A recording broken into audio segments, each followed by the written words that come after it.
kalau Adam engkau pertahankan memiliki iman yang kuat sehingga mempengaruhi imannya Nuh. Kami juga mau Bapa, kami mau belajar ya Tuhan, supaya kami bisa menjadi Nuh yang baru ya Tuhan, yang bergaul akrab dengan engkau, sehingga pada kelaknya Tuhan kami masuk di dalam kerajaan surga. Bapak Surgawi, berkati para operator kami yang melayani di belakang layar, berkati listrik, wifi kami, internet kami ya Tuhan, bakal seluruh keberadaan kami supaya menjadi berkat ya Bapa. Terima kasih Bapa, di dalam nama Tuhan Yesus kami mengucap syukur. Haleluya. Amin. Amin. Bapak Ibu, inilah hari ini pelajaran yang sangat menarik. Bapak Ibu mau tahu apakah Adam mempertahankan imannya? Kalau mau tahu lebih lanjut, bagaimana pengaruhnya terhadap imannya Nuh? Kita kan tahu ya, Nuh itu terangkat, orang yang pertama sekali yang diangkat yang diubah ya, naik ke surga itu adalah siapa? Nuh. Nah, mari kita mengikuti pengajaran selengkapnya dari hamba Tuhan Pendeta Yudi, dipersilakan.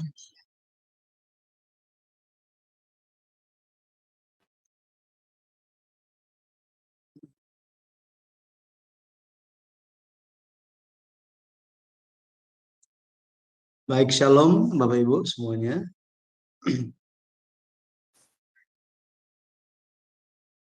Ya, hari ini kita akan melanjutkan pelajaran kita. Tadi Ibu Heni telah memberikan pengantar sedikit. Mungkin karena terlalu semangat, jadi dibilangnya karena ini ditulisnya Nuh gitu ya. Jadi Nuh yang terangkat ke surga. Tapi maksudnya Henok gitu ya. Henok itu terangkat ke surga, tetapi Iya, saya pengaruh. maaf, ya benar, saya maaf, Ya, saya ralat ya. itu semangatnya. Baik, jadi bagaimana Adam ini memiliki pengaruh kepada Henok sampai dia terangkat ke surga, dan bagaimana Adam ini pengaruhnya bahkan sampai kepada Nuh, ya, sampai kepada Nuh. Ini kita akan lihat bersama-sama. Tapi hari ini kita akan khusus kepada Nuh. Mengenai Henok kita akan bahas dalam pertemuan selanjutnya. Baik, jadi hari ini kita akan lihat bersama-sama tentang pengaruh Adam kepada iman Nuh. Di dalam pertemuan yang pertama, kalau kita kembali lagi gitu ya, telah lewat buku sejarah penebusan, silsilah di Kitab Kejadian, buku seri pertama yang ditulis oleh Pendeta Abraham Park. Pendeta Abraham Park melakukan penelitian, secara khususnya buku pertama itu melakukan penelitian tentang silsilah-silsilah di dalam Alkitab, secara khususnya silsilah di Kitab Kejadian. Dan Pendeta Abraham Park memperkenalkan metode yang digunakan, dan beberapa di antaranya itu adalah arti nama. Jadi arti nama tokohnya, sehingga lewat nama, arti nama tokoh, kita bisa mengetahui seperti apa zaman ketika tokoh tersebut hidup, kemudian bagaimana iman dari orang tua, bagaimana harapan dari orang tua, lebih lagi dari nama bapa leluhur iman ini tersirat nubuat tentang pekerjaan keselamatan yang akan digenapi oleh Yesus Kristus. Kemudian metode lainnya yang diberikan kepada kita itu adalah kehidupan semasa. Kehidupan semasa ini memberikan kita suatu insight gitu ya, suatu pemahaman yang lebih mendalam tentang bagaimana pengaruh dari setiap tokoh yang hidup semasa. Hari ini contohnya, hari ini kita memiliki iman karena kita hidup semasa dengan orang-orang tertentu yang di sekitar kita yang memiliki iman. Benar ya? Entah itu dari orang tua kita, atau bapak rohani kita, atau orang teman kita, atau siapapun yang memiliki pengaruh kepada kita sehingga kita bisa bertemu dengan Yesus. Jadi kita tidak bisa mengenal Yesus dengan sendirinya, melainkan lewat siapa? Lewat orang-orang yang lain. Injil itu datang. Nah, Mungkin ada yang bilang, oh itu kan bisa saja wahyunya turun langsung. Nah, itu special case kalau Tuhan mau, gitu ya. Tetapi kehidupan semasa di sini memberikan kita suatu petunjuk untuk mempelajari bagaimana eh, tokoh-tokoh tersebut di dalam silsilah mereka telah hidupnya seperti apa. Eh, Kemudian hal yang kita perlu perhatikan di dalam silsilah itu adalah apakah tokoh-tokoh tersebut diberikan informasi tambahan atau tidak. Jadi biasanya misalnya diberikan dipanggil gitu kan Adam, Set, Enos, Kenan, Mahalalel, Yared, Henok. Nah, terhadap Henok ada informasi tambahan yang diberikan di Kejadian pasal 5 itu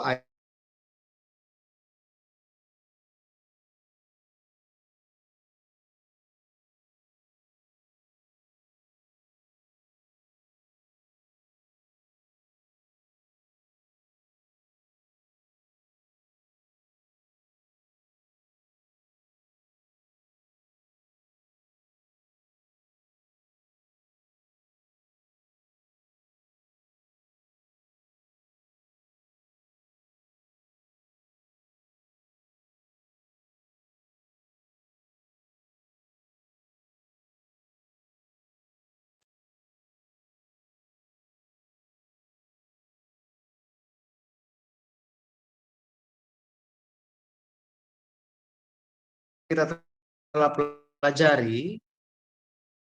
Kalau kita lihat kejadian pasal 5, kejadian pasal 5 ayat yang pertama, di situ dikatakan, inilah daftar keturunan Adam. Inilah daftar keturunan Adam. Ze Sefer Toldot Adam. Nah, di sini bukan sekedar daftar keturunan, tetapi kata daftar di sini di dalam bahasa Ibrani adalah seper. Seper yang berarti buku atau kitab atau dokumen resmi. Sehingga kita telah lihat bersama-sama juga Kejadian pasal 5, meskipun dia di dalam Alkitab hanya satu lembar, tetapi dari sudut pandang Tuhan itu merupakan suatu buku karena mengandung sejarah sebanyak 1000 atau selama 1056 tahun. Ya, 1056 tahun dari Adam sampai kepada Nuh. Dari Adam sampai Nuh.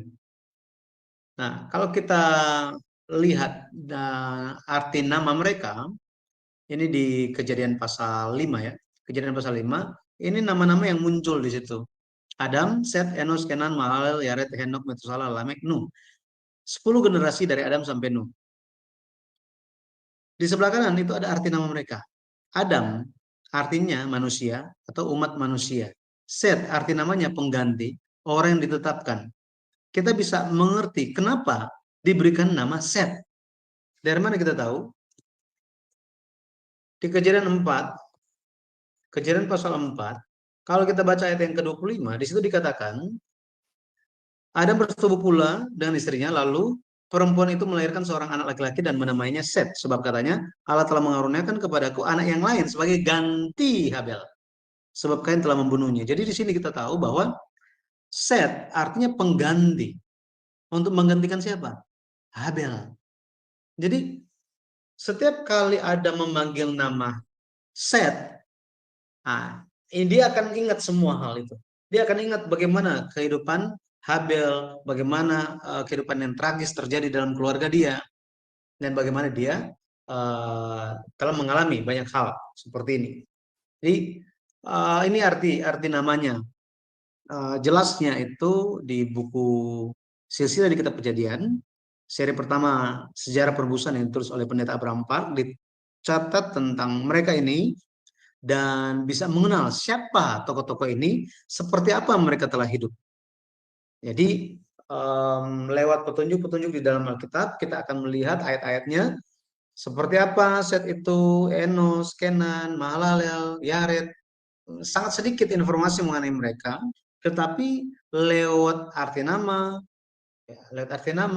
lewat bagaimana orang tuanya, bagaimana anaknya, maka bisa dijelaskan seperti apa tokoh-tokoh ini. ya. Dan dengan detail ini sebenarnya di buku ada. Kita tidak bahas semua tentang mereka, tapi kalau kita lihat, kita hanya akan lihat seperti judul hari ini adalah pengaruh Adam terhadap iman Nuh. Ini merupakan referensi di belakang cover buku Silsilah di Kitab Kejadian, tabel tentang tahun-tahun kehidupan dan kehidupan semasa dari tokoh-tokoh di dalam Alkitab, khususnya Silsilah Kejadian pasal 5 dan 11. Ya, dari Adam sampai kepada Nuh, bahkan sampai kepada Abraham. Ya, di sini saya hanya cut saja. Ya, sampai kepada Abraham, bahkan sampai kepada Yusuf. Ya, sampai kepada Yusuf nanti uh, bisa lihat bukunya langsung saja gitu ya. Oke. Nah, pada akhirnya kita akan melihat mengenai Adam. Ya, mengenai Adam. Mengenai Adam. Muncul pertanyaan, apakah Adam itu sudah bertobat? Ketika kita bicara mengenai Adam, hal yang muncul itu adalah kebanyakan adalah dosa. Kalau kita baca di Roma 5 ayat 12, di situ dikatakan bahwa karena manusia itu, karena Adam itu telah berbuat dosa, maka dosa itu masuk ke dalam dunia. Demikian juga maut masuk ke dalam dunia, dan makanya semua orang mati gitu. Jadi kita semua hari ini mati gara-gara siapa? Gara-gara Adam. Jadi setiap kali dengar kata Adam, nama Adam, selalu ingatnya dosa. Makanya sangat kasihan kalau misalnya ada yang namanya Adam. Ya, bisa disalahpahami. Tetapi pertanyaannya, apakah em, Adam ini, Adam ini telah bertobat, gitu ya? Telah bertobat. Nah, jadi kita akan lihat Alkitab tidak beritahukan secara langsung bahwa kemudian Adam bertobat di hadapan Tuhan dengan sungguh-sungguh, dengan segenap hatinya. Tidak ada itu. Tidak ada statement seperti itu. Tetapi Alkitab memberikan petunjuk untuk kita memahami bahwa Adam sudah bertobat. Ya, kalau kita lihat yang pertama itu peristiwa petunjuk yang pertama itu tentang peristiwa pemberian nama kepada istrinya. Pemberian nama kepada istrinya. Kita lihat dulu Kejadian 2 ayat 23. Kejadian 2 ayat 23. Mari kita lihat.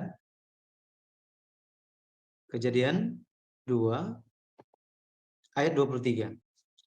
Ayat 23 dikatakan begini. Kejadian 2 ayat 23. Lalu berkatalah manusia itu, inilah dia tulang dari tulangku dan daging dari dagingku. Ia akan dinamai perempuan sebab ia diambil dari laki-laki. Jadi di sini kalau kita baca mengenai proses penciptaan dari perempuan, Allah berkata bahwa Allah membuat Adam itu tidur, kemudian mengambil salah satu rusuk, kemudian ditutup dengan daging, lalu dibangunnyalah seorang perempuan, katanya.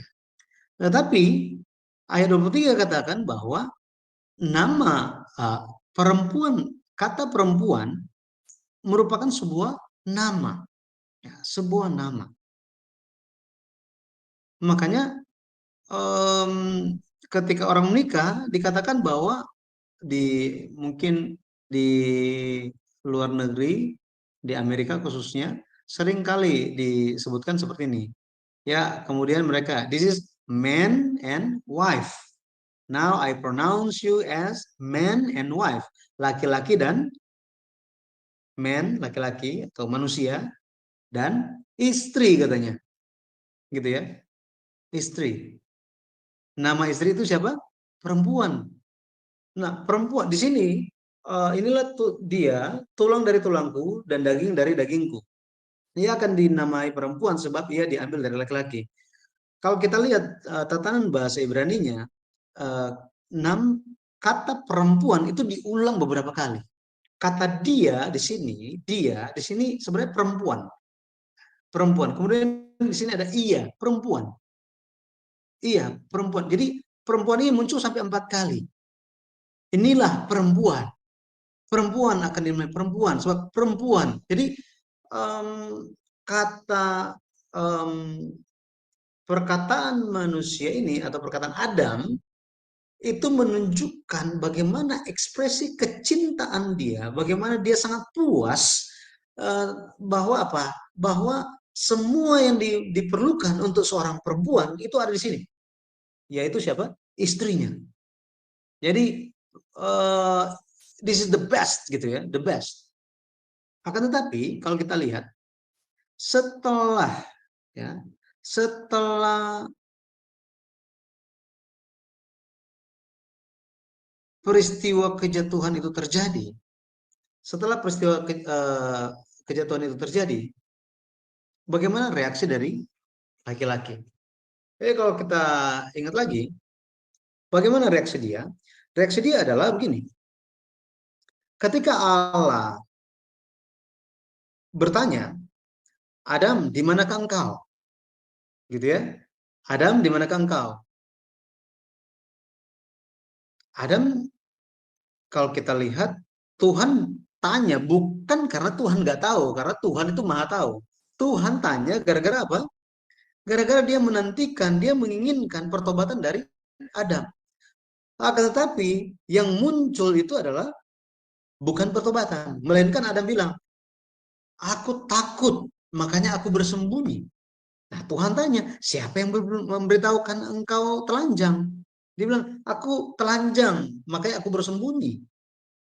Tuhan tanya, siapa yang kasih tahu kamu telanjang? Apakah engkau makan buah yang kularang itu?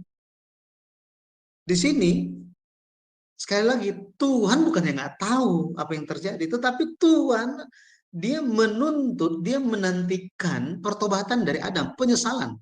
Tetapi, tidak ada penyesalan. Jawaban Adam itu apa?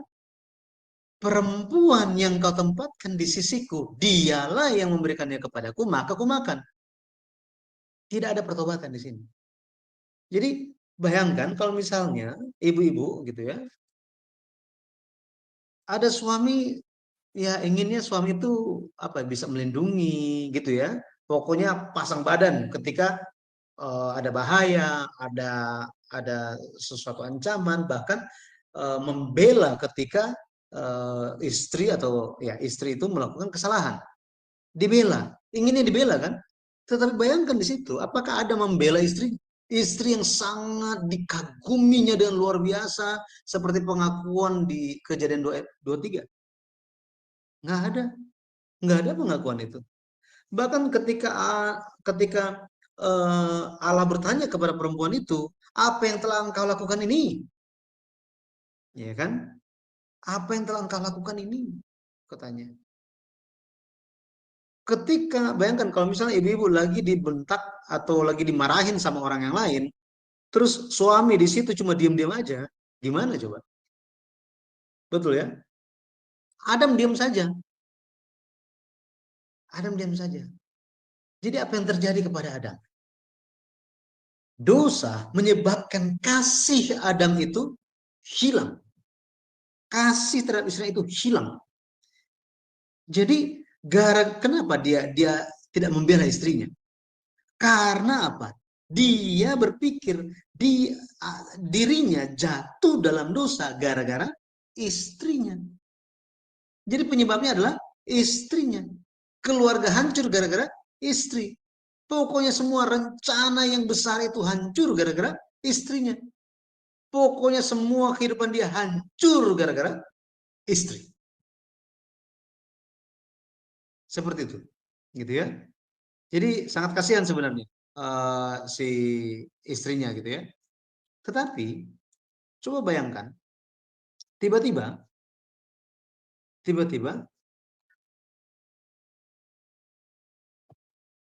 Adam memberi nama kepada istrinya.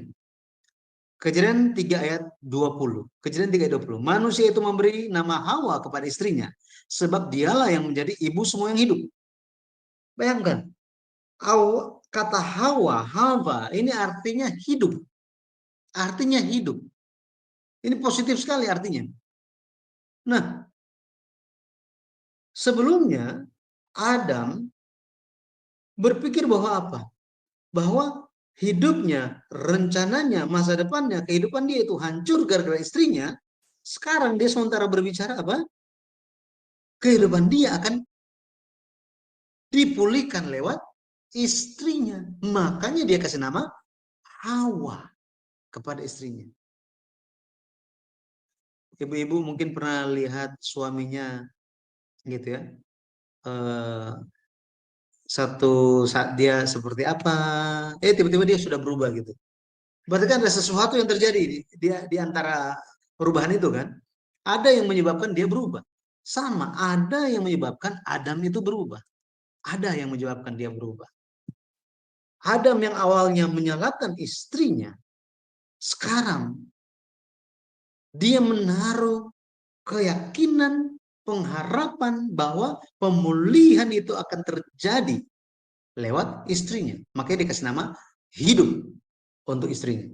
Apa yang menyebabkan perubahan ini? Faktor penyebab perubahan Adam itu adalah janji keturunan perempuan di Kejadian 3 ayat 15. Di Kejadian 3 ayatnya yang ke-15. Coba kita lihat. Apa yang terjadi? Kejadian 3 ayat yang ke-15. Aku akan mengadakan permusuhan antara engkau dan perempuan ini, antara keturunanmu dan keturunannya. Keturunannya akan meremukkan kepalamu dan engkau akan meremukkan tumitnya. Di sini, ketika Tuhan sementara berbicara kepada ular, Tuhan berkata, akan ada permusuhan. Ini permusuhan di sini adalah kalau bahasa aslinya itu bicara tentang memang pertempuran itu yang sangat dahsyat sampai-sampai berdarah-darah gitu. Ini. Jadi dikatakan akan ada permusuhan yang sangat sengit antara siapa? Antara ular dan perempuan. Siapa perempuan di situ? Istrinya Adam kan? Antara keturunanmu, keturunan ular, dan keturunannya. Nya di sini siapa? Keturunan perempuan. Keturunannya, keturunan perempuan akan meremukkan kepalamu, kepala ular. Dan engkau, ular, akan meremukkan tumit keturunan perempuan. Kejadian 3 ayat 15 bicara di dalam dunia teologi disebut sebagai proto-evangelium atau proto-gospel. Ini adalah Injil yang terdahulu. Injil yang terdahulu diberikan. Ini suatu kabar baik bahwa apa? Pemulihan akan terjadi. Siapa yang akan datang? Keturunan perempuan. Galatia 4 ayat 4 kita tahu bahwa apa? Setelah genap waktunya Allah mengutus anaknya yang lahir dari seorang perempuan. Sini. Digenapi oleh siapa? Yesus Kristus. Jadi Yesus Kristus yang akan meremukkan kepala ular. Tetapi ular itu akan meremukkan tumitnya Yesus katanya. Maksudnya apa? Akan menghalang-halangi, berusaha untuk merusakkan pekerjaan, ya, pekerjaan yang dilakukan oleh keturunan perempuan ini. Ini bicara tentang nubuat tentang Mesias, kedatangan Mesias atau Yesus Kristus. Maka kita bisa lihat apa? Adam bisa berubah. Adam bisa memiliki pengharapan lagi. Adam bisa diperbaharui lagi. Adam masa depannya akan cerah lagi. Gara-gara apa? Gara-gara janji keturunan perempuan. Ini yang menyebabkan dia berubah. Dia berubah.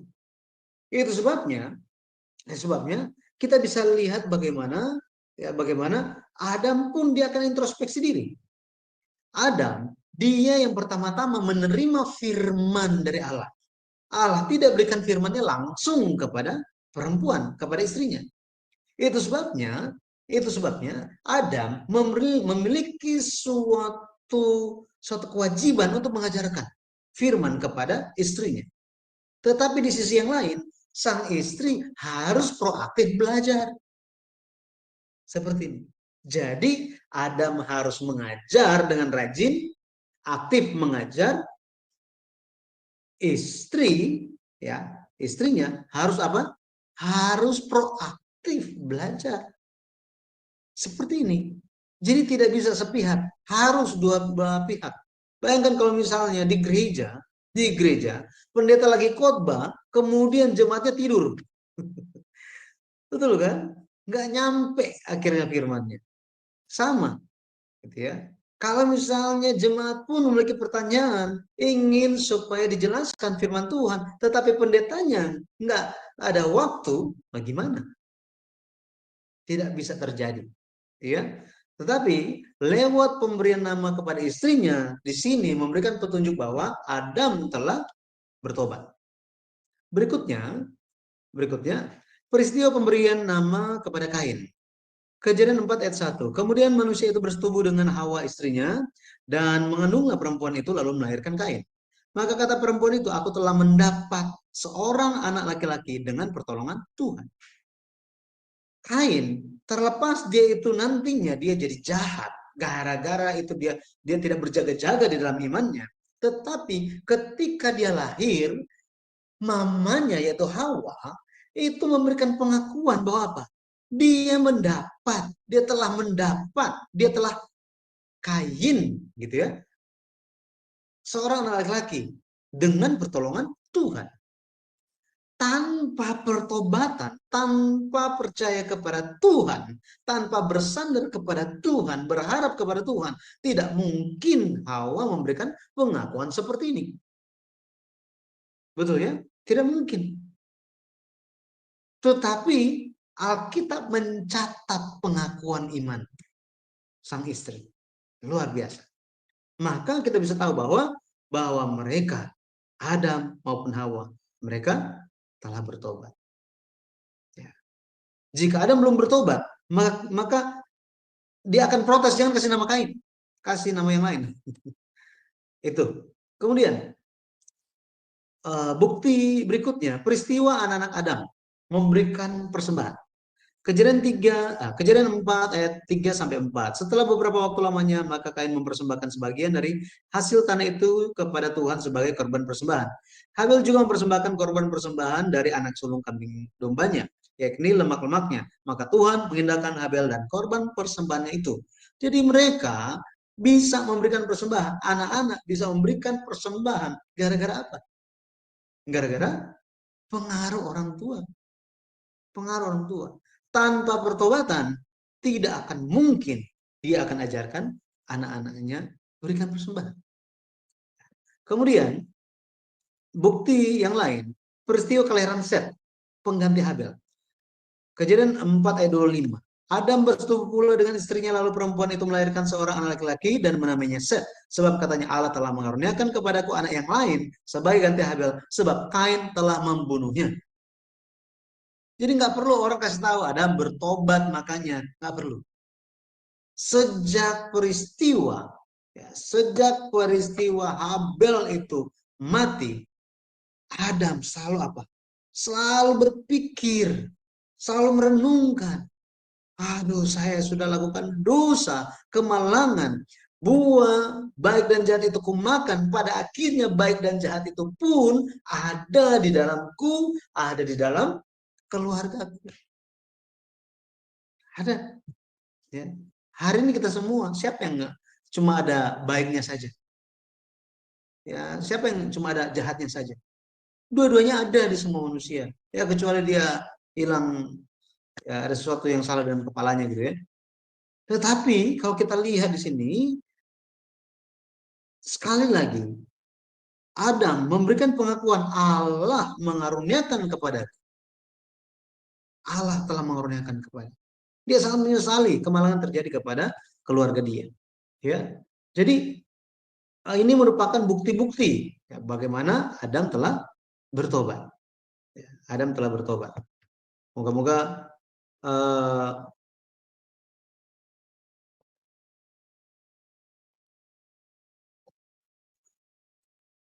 Bapak Ibu bisa bisa melihat hal ini. Saya mohon maaf, saya lupa sharing screen ini. Oke, jadi tadi tentang faktor keturunan, faktor penyebab perubahan Adam, yaitu karena janji keturunan perempuan di Kejadian 3 ayat 15. Kemudian peristiwa pemberian nama kepada Kain, ya Kain ini karena dia telah mendapatkan seorang anak laki-laki dengan pertolongan Tuhan. Kemudian lewat peristiwa pemberian persembahan dari Kain dan Habel. Dan tadi tentang kelahiran Set, ya.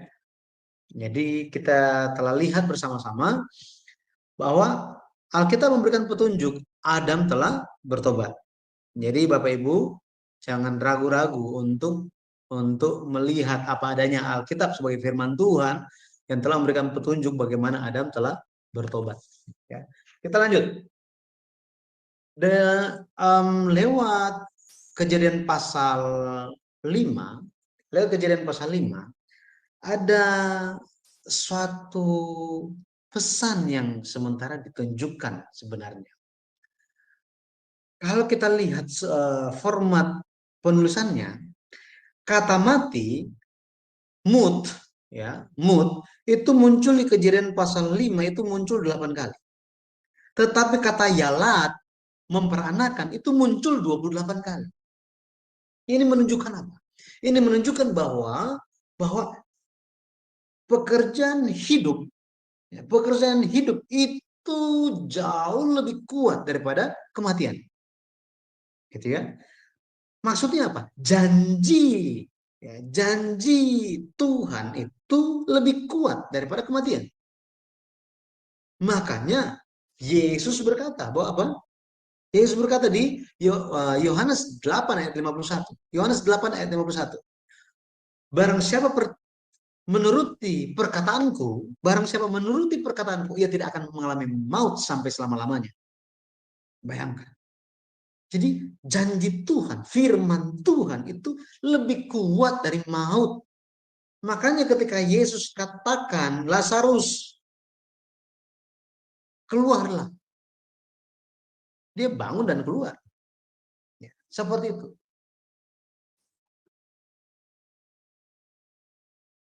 Makanya pekerjaan kedatangan Mesias itu tidak akan ada yang bisa menghentikannya. Tidak akan ada yang bisa menghentikan jalan kedatangan Mesias yang telah dijanjikan. Ada banyak usaha yang telah dipakai setan untuk menghentikan jalan kedatangan Mesias. Yang pertama apa? Tadi, Kain. Kain dipegang, pada akhirnya direbut. Menjadi milik siapa Kain jadinya? Milik si jahat kan? Terus dipakai untuk bunuh Habel. Ini pekerjaan setan yang mau menghentikan jalan kedatangan Mesias. Di zamannya Nuh kalau kita lihat, keturunan-keturunan Kain mempengaruhi keturunan-keturunan Saleh dari Set, sampai cuma 8 orang yang selamat. Adik-adiknya Nuh, ponakan-ponakannya Nuh, cucu-cucunya Nuh, tidak ada yang selamat. Cuma 8 orang anggota keluarga Nuh yang selamat. Kemudian kita lihat di zaman Musa, ya, di zamannya Musa, pekerjaan ini selalu ada. Sampai Yesus datang pun, Herodes ingin membinasakan bayi laki-laki umur 2 tahun ke bawah.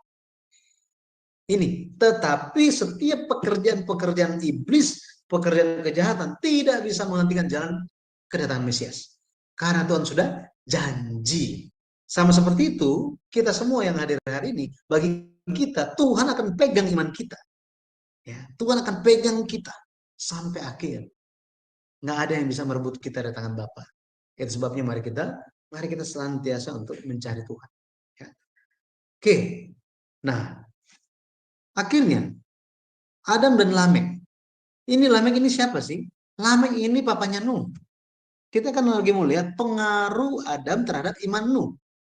Nuh itu punya iman yang luar biasa. Itu datang dari mana? Kita lihat. Apakah ada yang mempengaruhi imannya? Kita lihat. Pewarisan iman perjanjian. Jadi kalau kita lihat Adam hidup itu sampai 930 tahun. 930 tahun. Hampir 1000 loh. Pertanyaannya kenapa Adam diizinkan Allah untuk hidup panjang umur? Itu pertanyaannya kan. Itu karena Allah ingin Adam memastikan bahwa iman telah diwariskan.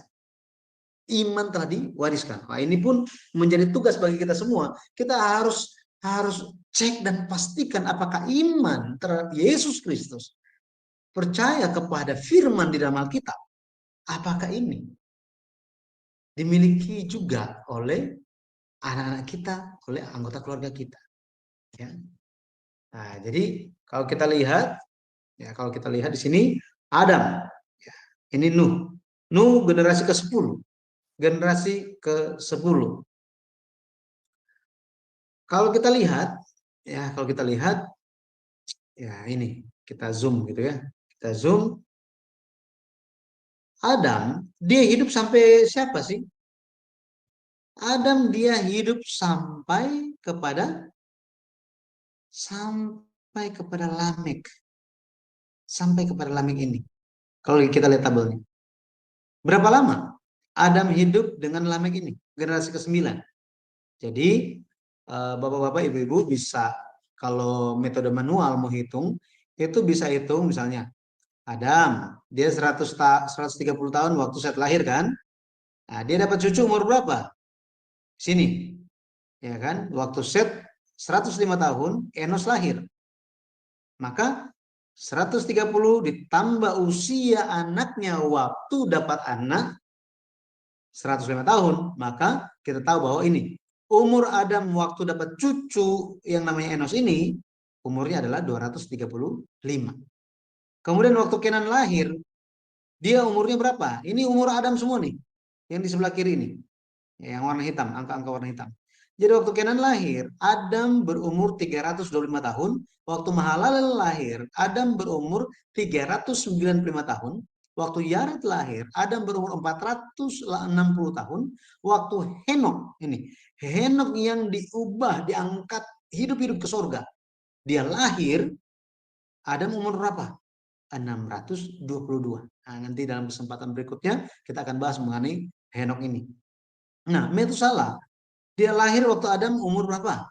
Umur 687.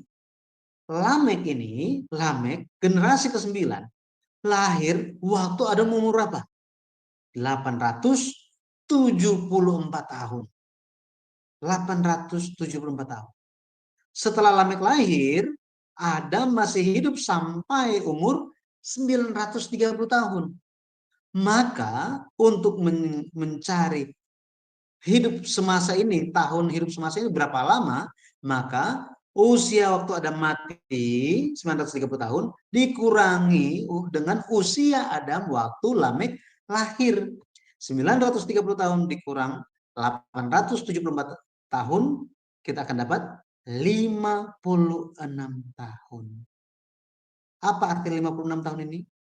Artinya adalah Adam dan Lamek, generasi ke-9, papanya Nuh, hidup semasa selama 56 tahun. Dan mewariskan iman. Dan mewariskan iman. 56 tahun kehidupan semasa antara Adam dan Lamek, papanya Nuh ini merupakan penyingkapan pertama di sepanjang sejarah dunia. Ya, nggak ada yang komplain mengenai hal ini, statement ini. Nggak ada yang tahu mengenai hal ini. Tetapi Tuhan memberikan pencerahan Roh Kudus terhadap pendeta Abraham Park yang berdoa di atas gunung. Ya, berdoa di atas gunung, salah satu gunung yang tertinggi di Korea. Tuhan memberikan pencerahan kepada beliau. Dia baca Alkitab itu 1800-an kali. Bukannya dapat wahyu, bukan. Bukannya dapat sesuatu, bukan. Tetapi berdasarkan kasih karunia Tuhan yang bekerja dengan kuat di dalam pendeta Abraham Park. Dia semua firman Tuhan yang dia baca itu tampil sebagai film di dalam apa yang dia lihat. Ya, seperti ini. Mungkin muncul pertanyaan, apakah ada bukti bahwa Adam ini telah mewariskan iman kepada Lamek? Atau apakah ada bukti Lamek itu telah menerima warisan iman perjanjian?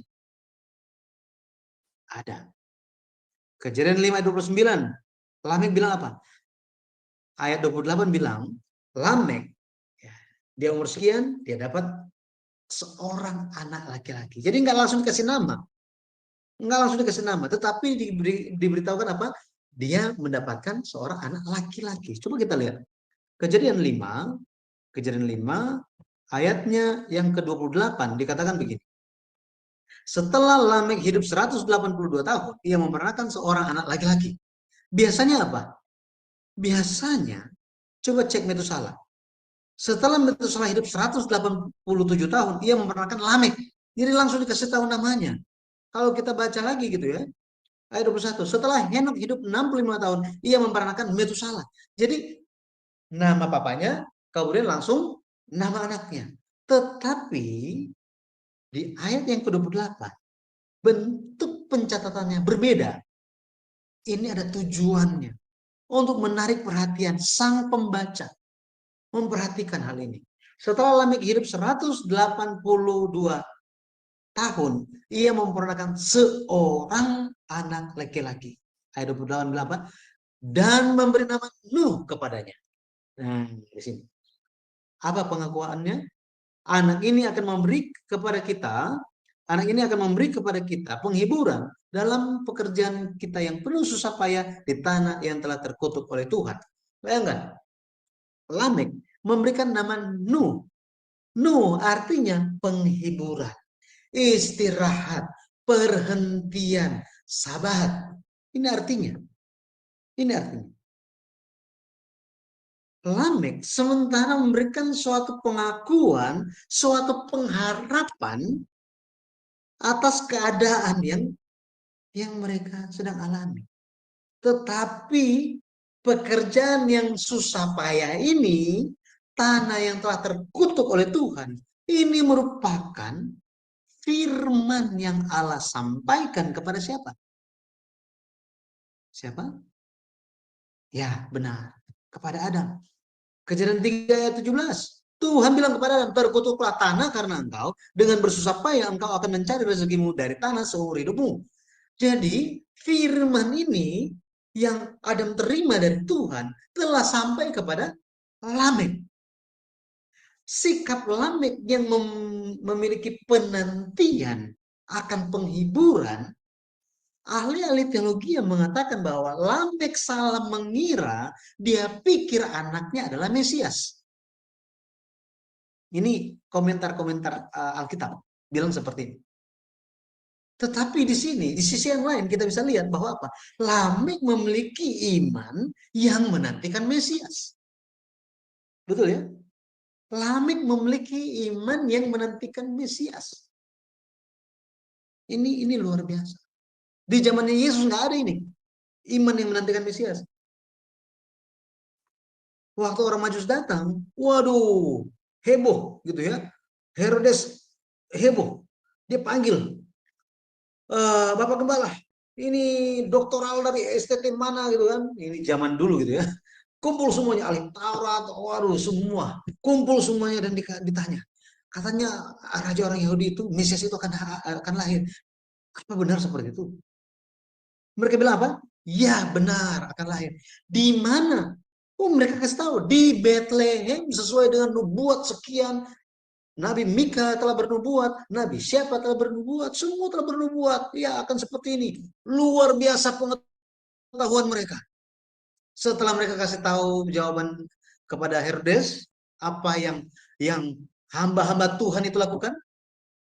Pulang tidur. Ya, pulang mereka ke rumah. Adakah yang pergi ke Bethlehem? Nggak ada. Nggak ada. Jadi Lamek mengajarkan kepada kita hari ini, kita perlu memiliki iman yang menantikan Mesias. Yesus akan datang kembali hanya kepada mereka yang menantikan dia. Yang tidak menantikan dia, nggak akan ketemu. Nggak akan ketemu. Seperti ini. Nggak akan ada upah. Saya percaya kita semua dapat upah, amin. Ya, Ibrani 9 ayat 27 28. Bisa dikatakan apa? Allah akan datang. Ya, Yesus dia akan datang kembali, memberikan upah kepada siapa? Mereka yang menantikan dia, katanya. Yang menantikan dia. Makanya Lamek telah hidup semasa dengan Adam selama 56 tahun dan menerima warisan iman. Itu sebabnya Adam yang telah bertobat, Adam yang pernah hidup di dalam Taman Eden, kira-kira dia bicara apa kepada Lamek ini? Gitu ya. Lamek telah menerima warisan iman dengan sangat-sangat baik. Jadi kita bisa lihat, ya, kita bisa lihat bagaimana 56 tahun kehidupan semasa antara Adam dan Lamek, warisan iman telah terjadi. Jadi hari ini kita masih hidup sampai umur sekian, saat ini, hari ini, jangan lupa ada tugas bagi kita. Ya, saya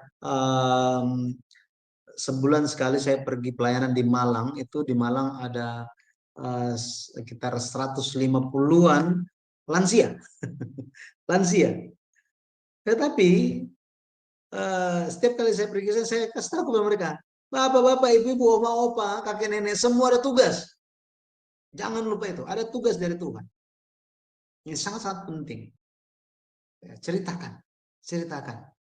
Apa yang telah diterima, apa yang dipahami, ceritakan. Ya, ceritakan kepada cucu.